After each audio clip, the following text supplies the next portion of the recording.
Glória a Deus. Mateus capítulo 1, versículo 21. Capítulo 2, versículo 13. Amém? Esperar todos se encontrarem. Quero que você preste bem atenção nesses dois versículos. Diz assim a palavra do Senhor: ela dará à luz um filho, e lhe porás o nome de Jesus, porque ele salvará o seu povo dos pecados deles. Versículo 13 do capítulo 2. Tendo eles partido, eis que apareceu um anjo do Senhor a José, em sonho, e disse: dispõe-te, toma o menino e sua mãe, foge para o Egito e permanece lá, até que eu te avise, porque Herodes há de procurar o menino para o matar. E nós temos dois versículos que falam a respeito de Jesus, do seu nascimento. E existe na história da humanidade catalogado alguns fatos, alguns acontecimentos importantes. Dentre os acontecimentos que está registrado na nossa história, está a descoberta do fogo, está o nascimento da escrita,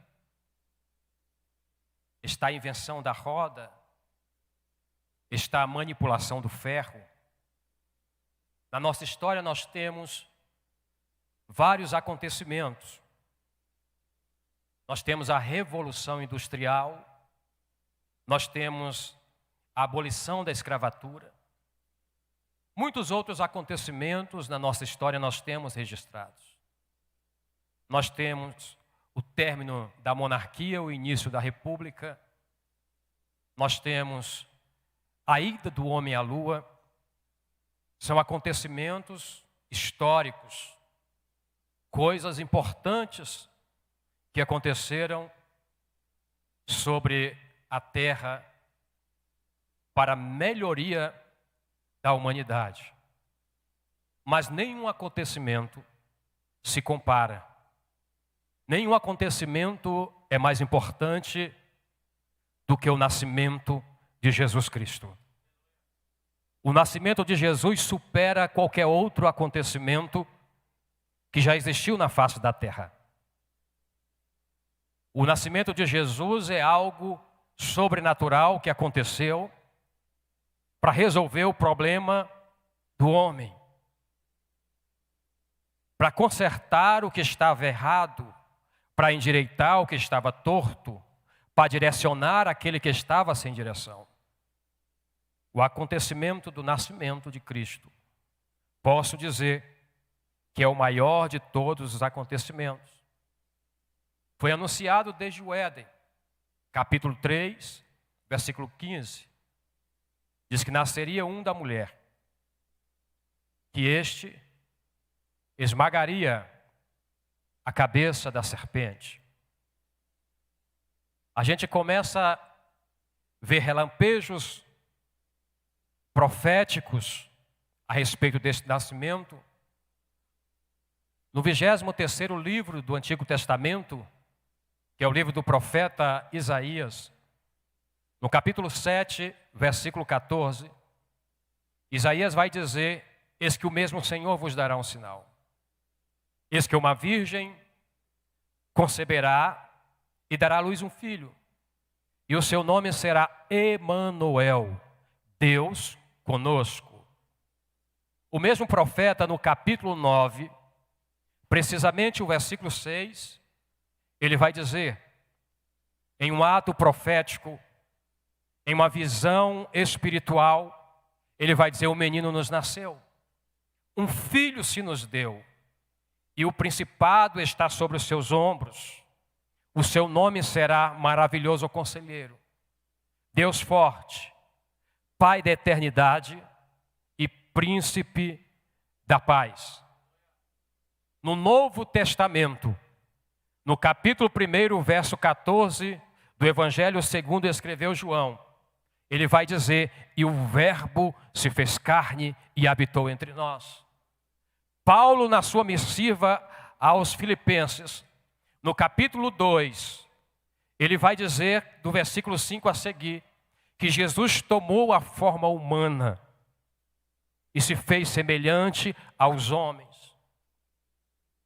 Jesus nasce, Jesus cresce, esse nascimento é profetizado, e a história vai nos mostrar que Maria não precisou fazer ecografia. Maria não precisou fazer uma relação com os nomes, Leandro, para escolher qual será o melhor nome para colocar no menino. Já foi dado para ela que seria um menino e que o seu nome seria Jesus. E além disso, foi falado que ele salvaria o seu povo dos seus pecados. Ela engravida de uma criança, sabe o sexo, recebe o nome e também a missão desta criança. O que esta criança ia fazer, qual o propósito do seu nascimento. Aqui nós temos diversas mães. Para saber o sexo precisa fazer testes. Para saber o nome, precisa fazer uma lista e escolher. Até aí está tudo bem, mas saber o propósito do seu filho, o que ele vai fazer até a morte, só Deus revelando mesmo. E isto aconteceu com Jesus. Jesus nasce e ele vai ser adorado.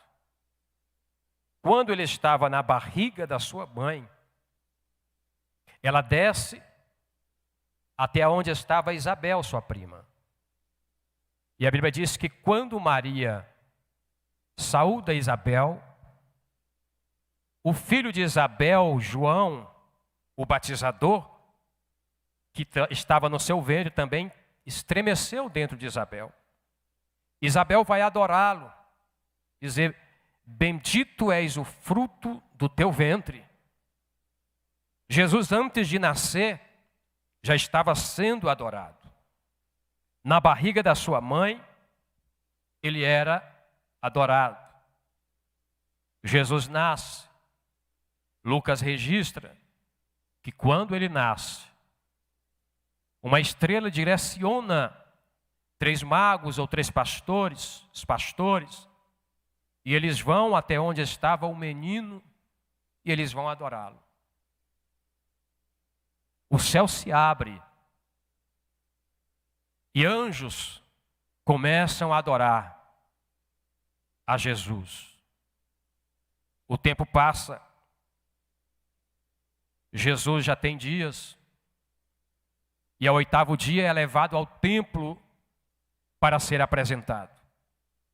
Simeão, um ancião, pega Jesus no colo, nos braços, e adora a Deus, porque estava segurando a salvação em suas mãos. O tempo passa, Jesus vai entrar em Jerusalém, e as pessoas colocam ramos pelo caminho, e começam a dizer: Hosana nas alturas, bendito é aquele que vem em nome do Senhor.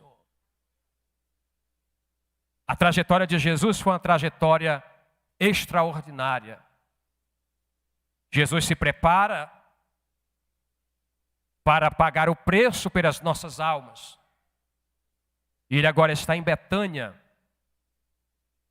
E em Betânia chega uma mulher com um vaso de alabastro cheio de nardo puro, quebra aos pés de Jesus e enxuga os pés com seus cabelos, em reverência e em adoração a Ele. Jesus é adorado durante os anos. Jesus vem sendo adorado. E esta noite Ele continua sendo adorado. Nós chegamos até aqui esta noite para adorar aquele que vive e que reina. Nós viemos até aqui para adorar aquele que nasceu para pagar pelos nossos pecados e nos dar a vida eterna. Quantos têm esta certeza e veio com este propósito? Levante a sua mão e dê glória a esse Jesus. Aqui também tem adoração a Ele. Aqui também Jesus é adorado. Então nós viemos aqui não para assistir um culto. Nós viemos aqui para adorar aquele que é digno de culto. Nós viemos aqui adorá-lo. Nós viemos aqui reverenciá-lo, porque Ele é o nosso Salvador. Jesus é o nosso Salvador. Ele é o nosso Deus. Perceba que o texto que nós lemos, os 2 versículos, um vai falar do seu nascimento, do seu nome, do seu propósito. E o outro vai ser um sonho que José vai ter. Sonho esse para que José saia e vá até o Egito, porque Herodes certamente ia querer matar o menino. Aqui nós temos uma história resumida de Jesus Cristo. Aqui nós temos o nascimento de Jesus, uma missão, o propósito da sua vinda a esta terra. E deixa eu te dizer uma verdade. Quando Deus tem projetos, planos na vida de uma pessoa, o diabo, ele vai tentar parar de tudo quanto é forma esta pessoa. Ele vai querer desanimar esta pessoa. Ele vai querer atrapalhar os planos, os projetos que Deus tem com esta pessoa. Ele não vai querer que esta pessoa prossiga. Ele não vai querer que esta pessoa cresça. Ele não vai querer que esta pessoa avance. Ele vai querer estancar aquilo que Deus tem na vida desta pessoa. Jesus passou por esse processo. Desde o seu nascimento. Ele já teve que fugir para não ser morto. Ele e seus pais teve que sair de Jerusalém, teve que sair de Nazaré e ir para o Egito, se esconder no Egito para não ser morto. A Bíblia vai nos mostrar que José passou por dificuldades, porque Deus tinha grandes propósitos na sua vida. Os seus próprios irmãos quiseram matar. A mulher de Potifar caluniou, falou mal sobre José, mentiu a seu respeito.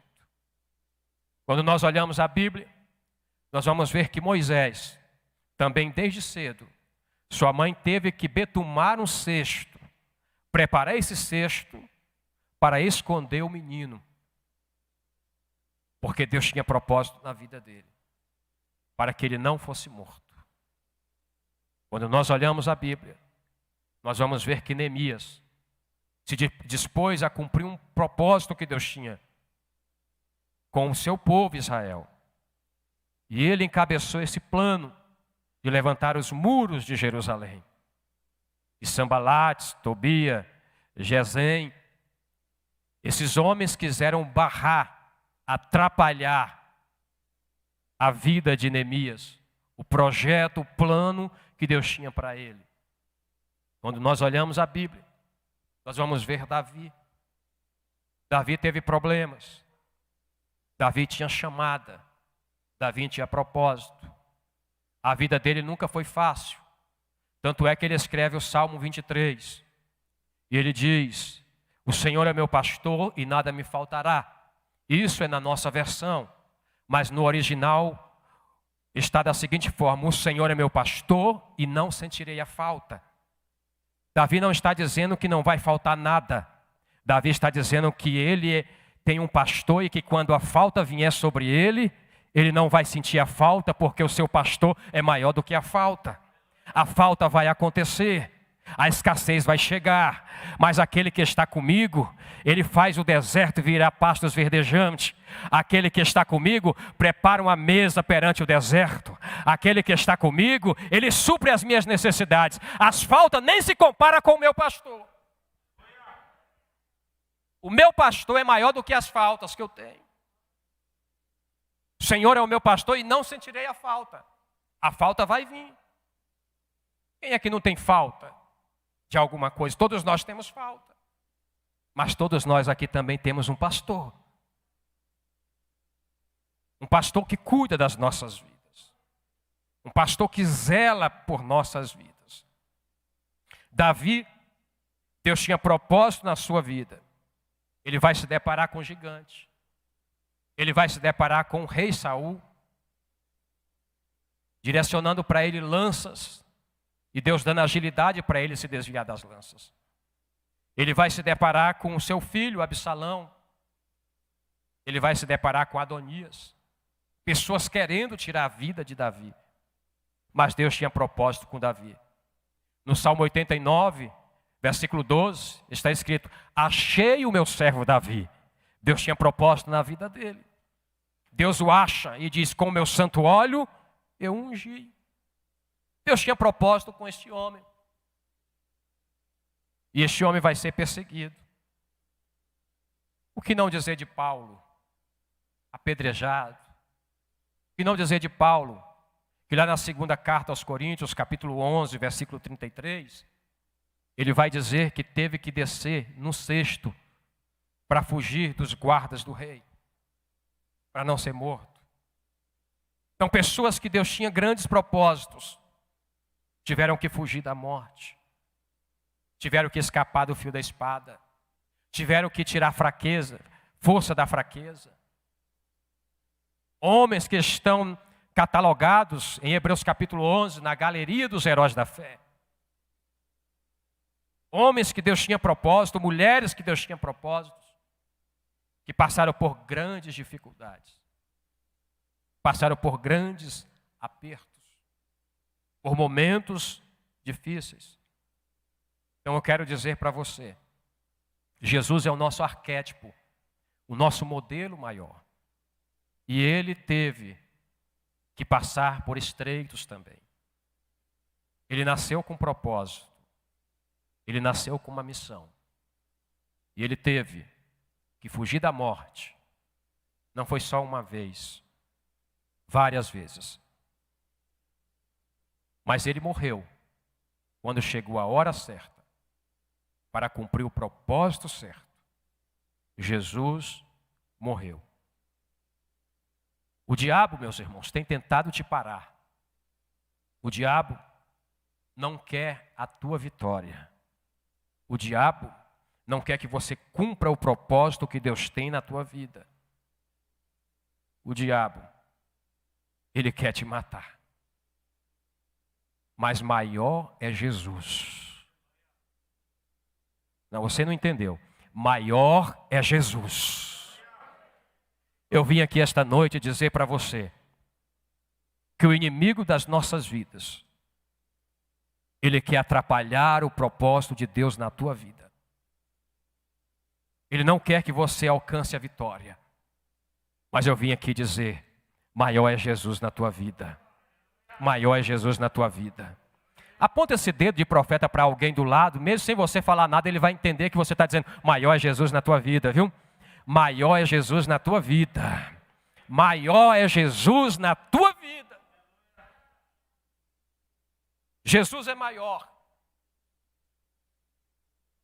E a vitória é nossa, pelo sangue que foi derramado na cruz. Cruz que Jesus levou. Jesus que morreu, mas ao terceiro dia ressuscitou. E continua conosco, dando vitória, guardando, protegendo, fortalecendo, curando. Jesus está conosco. E o sangue dele tem poder. Você está aqui. Você veio aqui esta noite. E todos nós que aqui estamos, há um propósito de Deus conosco. Você não nasceu por um acidente. Você não nasceu só porque seu pai e sua mãe planejou ter um filho. Você nasceu porque Deus queria que você nascesse. Você chegou até aqui porque Deus tem planos contigo nesta terra. Você está onde está porque Deus projetou ser desta forma, porque Deus tem algo maior para você, mas por enquanto Ele quer te usar aonde você está. A propósito de Deus com você aonde você está. Nem sempre do jeito que você está, mas aonde você está. Do jeito que você está, pode melhorar. Mas aonde você está, Deus quer te usar. Eu quero falar para você que quem tem propósito de Deus, nem sempre tem facilidades.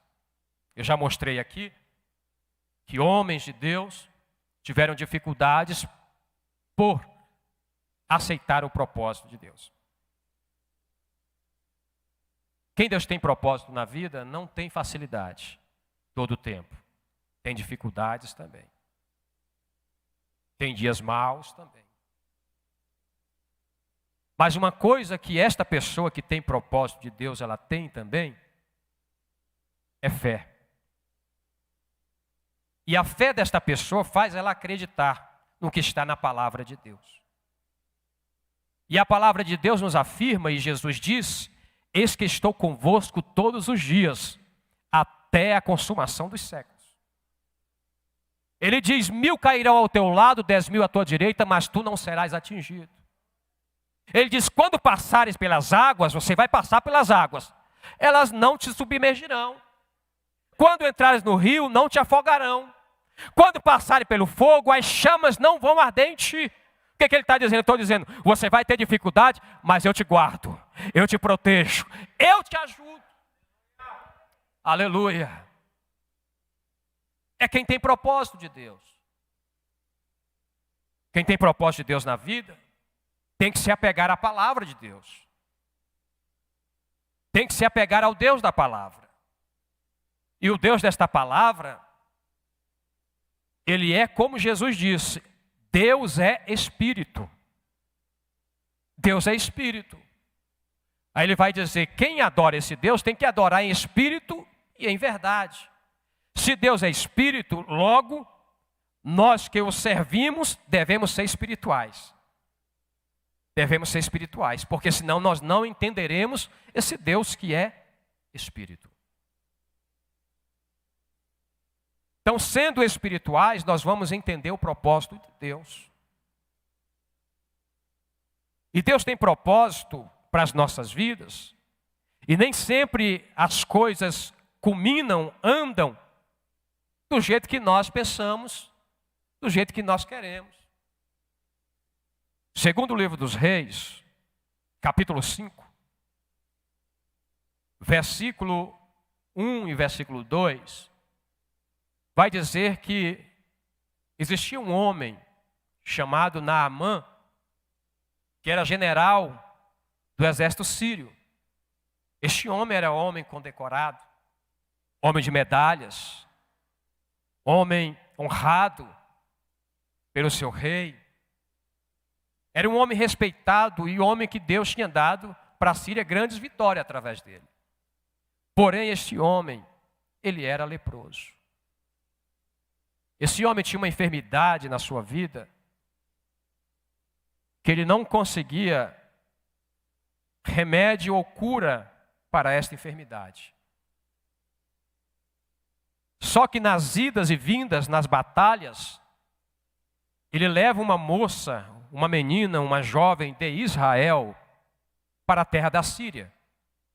E esta menina vai trabalhar na casa deste general. Esta menina vai ajudar a sua esposa nos afazeres. A Bíblia não nos dá o nome desta menina, desta jovem. A Bíblia apenas fala que era uma menina. Nem sempre quem Deus tem propósito na vida, o nome aparece. Às vezes o nome nem aparece, mas Deus tem propósito. Às vezes ninguém sabe o nome, mas Deus tem propósito com aquela pessoa. Às vezes as pessoas olham para você e nem te conhecem direito, não sabem nem o seu nome, nem onde você mora. Mas Deus tem propósito contigo. Esta menina é levada para a Síria. E na Síria, ela vai trabalhar com a mulher deste general leproso. Não sei como, mas ela percebe que ele era leproso. E ela vai dizer para a sua senhora: ah, se o meu senhor conhecesse o profeta que está lá em Israel, lá em Dotã, ele seria curado dessa lepra. E esta observação, esse direcionamento desta menina, chega até Naamã. Naamã vai pedir carta para o rei da Síria, para poder ir para Israel, para conversar com o rei de Israel. E assim ele faz, junta a sua comitiva, a sua tropa, e vão para Israel. Chegando em Israel, vai direto ao rei. Só que o rei de Israel não tinha solução para o problema de Naamã. E o rei de Israel rasga as vestes e pergunta: por acaso sou eu Deus? Para dar a vida ou para tirá-la? Aí Eliseu ouve e diz: deixa ele vir, porque ele saberá que há profeta em Israel. E este homem é direcionado até a casa onde o profeta morava. Quando eles estão chegando perto, a Bíblia diz que Eliseu manda um mensageiro avisar para Naamã dar 7 mergulhos no Jordão. E ele questiona e diz: nossa, eu pensei que seria diferente. Eu pensei que o homem de Deus viria sobre mim, falaria algumas palavras e eu seria curado. Nem sempre as coisas acontecem do jeito que a gente acha que vai acontecer. Nem sempre Deus opera dentro da forma que nós pensamos que Deus trabalha.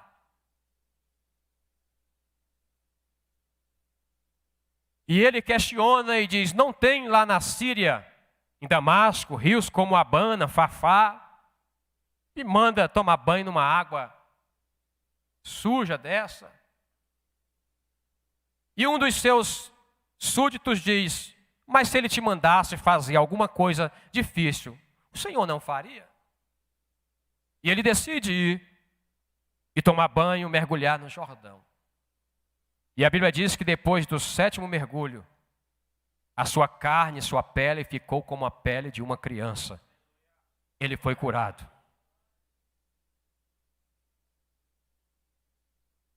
Ele agora quer oferecer presentes para o profeta. O profeta não recebe o presente, porque na verdade nós precisamos ter consciência que milagre não se compra, milagre se recebe. Não é porque você tem dinheiro que você vai alcançar milagre.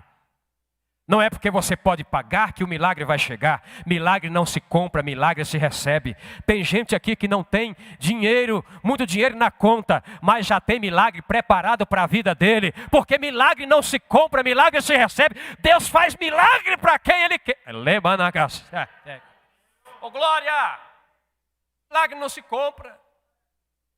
É pela misericórdia de Deus que milagre acontece nas nossas vidas. É Deus que faz.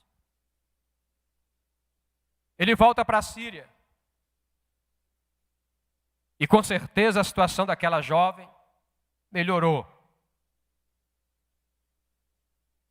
Aquela jovem estava longe da sua pátria, distante dos seus pais, dos seus amigos, da sua casa, dos seus costumes. Mas por que ela estava assim? Porque Deus tinha um propósito com ela lá. Tem momentos que Deus nos arranca de certos lugares e põe em outro.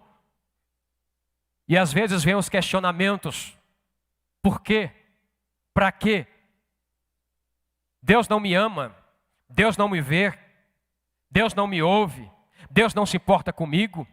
Mas tudo isso faz parte do propósito que Deus tem na vida de uma pessoa. O propósito de Deus com aquela jovem, um deles era na Síria. E através daquela jovem, foi transformado a vida de um grande general. O nome não aparece, mas o propósito que Deus tinha na vida dela se cumpriu naquele lugar. Eu quero te dizer, e possa ser que o teu nome não apareça em nenhum jornal, não esteja estampado em páginas da internet, mas há propósito que Deus quer cumprir através da tua vida.